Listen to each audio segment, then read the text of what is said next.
ہماری سب سے بڑی غلطی ہے کہ ہم برش صبح کے ٹائم پہ کرتے ہیں۔ اب صبح کے ٹائم برش کرنے سے نقصان کیا ہے؟ آپ نے رات کو کھانا کھایا، پوری رات آپ کے جراثیم جو ہے منہ کے اندر رہے، وہ ذرات کھانے کے منہ کے اندر رہے۔ صبح آپ نے اٹھتے ہی برش کیا، پھر 15 منٹ بعد ناشتہ کر لیا، یعنی کہ آپ کے دانت کتنی دیر صاف رہے؟ صرف 15-20 منٹ یا آدھا گھنٹہ۔ ہمیں برش جو ہے رات کو کرنا چاہیے، مسواک رات کو کرنی چاہیے، صبح اٹھ کے وضو کر کے کلی کر کے وضو کر کے اس کے بعد ہمیں ناشتہ کر کے پھر دوبارہ برش کرنا چاہیے، تاکہ زیادہ ٹائم دانت صاف رہیں۔ اچھا، بہت ساری یہ کنفیوژن ہے۔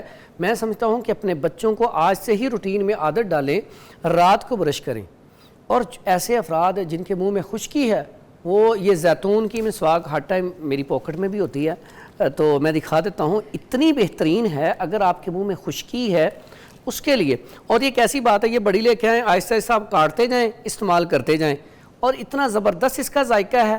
اور یہ جو ہے میں سمجھتا ہوں کہ مسواک، زیتون کی مسواک، پھر اس کے بعد کنیر کی مسواک بڑی زبردست، ککر کی مسواک، ان کے دانت ہلتے ہوں، کمزور ہوں، ککر کی مسواک کریں، یعنی کیسی بات ہے۔ اور جن کے خشکی ہے، ایک سکھ چین کی بھی ہے، ہاں کڑوی، ایک سکھ چین کی ہے۔ پھر اگر آپ کے منہ میں ذائقہ صحیح نہیں ہے تو اس کے لیے نیم کی مسواک، وہ بھی بڑے زبردست قسم کی ہے۔ اچھا، نیم والی وہ بھی کڑوی ہوتی ہے مگر ککر سادہ نا۔ پہلے دیکھیں ہم لوگ نا، یہ سب سے پہلی چیز تو کھانے میں اکثر اوقات دیکھیں میٹھا کھا لیتے ہیں رات کو، پھر برش نہیں کرتے۔ آپ نے دودھ پیا رات کو، کچھ بھی کیا، آپ برش کرے بنا نہ سوئیں۔ اچھا، ایک ایگزامپل ہے کہ اگر دودھ آپ کسی جگہ بھی، آپ جس گدی میں ایسے بیٹھے ہوئے صوفے پہ، اگر یہاں پہ آپ دودھ گرا دیں، دوسرے دن اندر بدبو چیک کریں کیسی ہوتی ہے۔ آپ بستر پہ، کسی چادر پہ، کسی کپڑے میں، کہیں پہ بھی دودھ گرا کے چھوڑ دیں، دوسرے دن اس کی بدبو چیک کریں کتنی گندی ہوتی ہے۔ بالکل کتنی گندی ہوتی ہے۔ تو جب منہ کے اوپر آپ کے اس طرح کے کھانے، کوئی دودھ آپ پیتے ہیں اور سائڈ پہ دودھ پی کے گلاس رکھ کے سو جاتے ہیں، نہ کلی، نہ دانت، نہ مانجنا، کچھ نہیں، تو صبح وہ منہ آپ کا ایسا ہوتا ہے کہ بدبو کے بھپکے۔ اور دیکھیں اکثر اوقات منہ کے اندر سے بدبو بھی اسی وجہ سے آتی ہے کہ اسٹمک خراب ہو جاتا ہے۔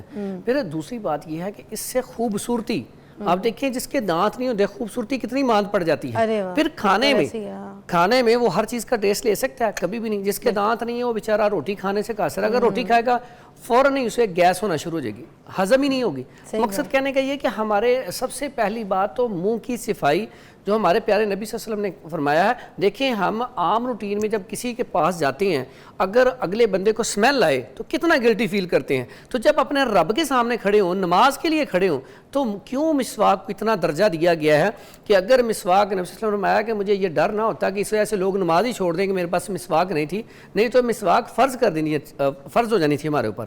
تو یہ کتنی بڑی اللہ کے نبی کی سنت ہے۔ میں سمجھتا ہوں کہ ایک تو مسواک لازمی کرنی چاہیے، دوسرے نمبر پر رات کو برش لازمی کرنا چاہیے۔ اس کے بعد یہ جو چیزیں ہیں نیچرل چیزیں، پھر ان کو استعمال کرنا چاہیے۔ دیکھیں پیسٹ جو ہے نا، جس طرح وہ بتایا جاتا ہے کہ اتنی زیادہ لوگ لگا کے پیسٹ استعمال کرتے ہیں، اس میں کیمیکلز ہوتے ہیں، بچے اکثر ان کے منہ میں بھی چلی جاتی ہے۔ تو پیسٹ اگر کرنی ہو تو بالکل مائنر سی، وہ مسر کے دانے جتنی پیسٹ لگائیں، اتنی بچے کو سمجھائیں لگانی ہے، صرف آپ نے دانتوں کو صاف کرنا ہے، کھانے کے لیے نہیں ہے۔ وہ آپ نے دیکھا ہوگا بہت سے بچے یہ شکایت کرتے ہیں کہ ہم نے ناشتہ نہیں کرنا صبح، کیونکہ جب برش کرتے ہیں نا، پیسٹ وغیرہ زیادہ لگا لیتے ہیں، کچھ کرتے ہیں، اور اس کے بعد جب برش کرتے ہیں تو ان کے منہ کا فلیور چلا جاتا ہے۔ They don't like to eat anything۔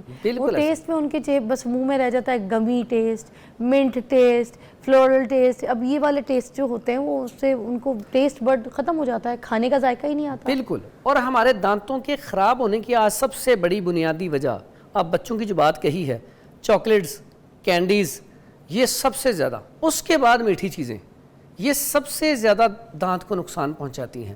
پھر اس کے بعد کچھ بچے پیدا ہوتے ہیں، ان کے اندر کیلشیم کی کمی ہوتی ہے۔ دیکھیں آپ گاؤں میں چلے جائیں نا، بچے مٹی میں کھیلتے ہیں، ٹھیک ہے، دھوپ میں رہتے ہیں، وٹامن ڈی بھی وافر مقدار میں لیتے ہیں، کیلشیم بھی وافر مقدار میں لیتے ہیں۔ دیکھیں اگر ہم شہر کی زندگی لگائیں اور ساتھ گاؤں کی لگائیں، تو گاؤں میں آج بھی بچے زیادہ مضبوط ہیں، ان کی ہڈیاں زیادہ مضبوط ہیں۔ اسی طرح بڑے اگر دیکھا جائے تو ہمارے بھی جو والدین یا باؤ اجداد، ان کے دانت دیکھیں کتنی ایج تک کتنے مضبوط، ٹھیک ہے، کوئی دانتوں کا پرابلم ہی نہیں۔ میری دادی گنڈیریاں چھیلتی تھی، ہمیں دیتی تھی۔ اچھا، گنڈیری سے بات آئی یاد، یہ گنڈیری اتنی زبردست چیز ہے، میں کہتا ہوں آپ کچھ نہ استعمال کریں، گنے استعمال کیا کریں۔ گنے، پہلے لوگ گنے استعمال کرتے تھے، ایک تو دانتوں کو چمکاتے ہیں موتیوں کی طرح۔ گنا جو ہے